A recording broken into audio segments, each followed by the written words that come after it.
परळमध्ये मध्यरात्री 2 गटात राडा झालाय। दगडफेकीनंतर पोलिसांकडून सौम्य लाठीचार्ज करण्यात आलेला आहे। सध्या या परिसरात शांततापूर्ण वातावरण आहे। एका गटानं घोषणाबाजी सोबतच त्यांची परिसरातील बॅनर फाडले। पोलिसांकडून परिस्थिती आता नियंत्रणात आणण्यात आलेली आहे। तर या ठिकाणी मध्यरात्री परळ परिसरात मोठा राडा झाला। परळमध्ये 2 गटात हाणामारी झाली, त्यामुळे पोलिसांना सौम्य लाठीचार्ज देखील करावा लागलेला आहे। पोलिसांनी परिस्थिती नियंत्रणात आणलेली आहे। सध्या त्या परिसरात शांततापूर्ण वातावरण आहे।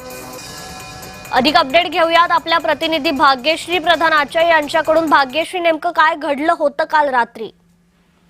नक्कीच परळ लक्ष्मी कॉटेज जवळ मध्यरात्री हा जो राडा आहे तो झालेला आहे। 2 गट जे आहेत ते आमने सामने आले होते। दोन्ही गटांकडून जोरदार घोषणाबाजी आणि दगडफेक देखील करण्यात आली होती। खरं तर एका झेंड्यावरनं वाद झाल्याचा दावा करण्यात येतोय, मात्र हा दावा कितपत तथ्य आहे या संदर्भात पोलीस पुष्टी करत नाहीत, कारण या संदर्भात पोलिसांना देखील नेमकं काय झालंय हे कळलं नाही। मात्र तपास जो आहे तो पोलीस करताना पाहायला मिळतात। यावेळेला आपण जर बघितलं तर हा सगळा राडा जो आहे तो मध्यरात्री झाला आणि जॉईंट सिटी त्यावेळेला मनोज शर्मा जे आहेत ते त्यावेळी तिथे उपस्थित होते। घटनास्थळी थोडासा सौम्य लाठीचार्ज देखील करावा लागला आणि मग त्यानंतर एका गटाने घोषणाबाजी सोबतच परिसरातील बॅनर सुद्धा फाडले होते।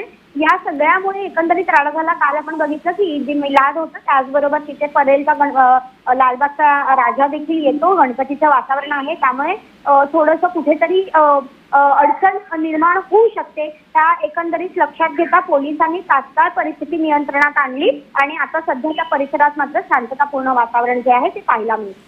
अगदीच भाग्यश्री, खूप खूप धन्यवाद आपण दिलेल्या या माहितीकरता।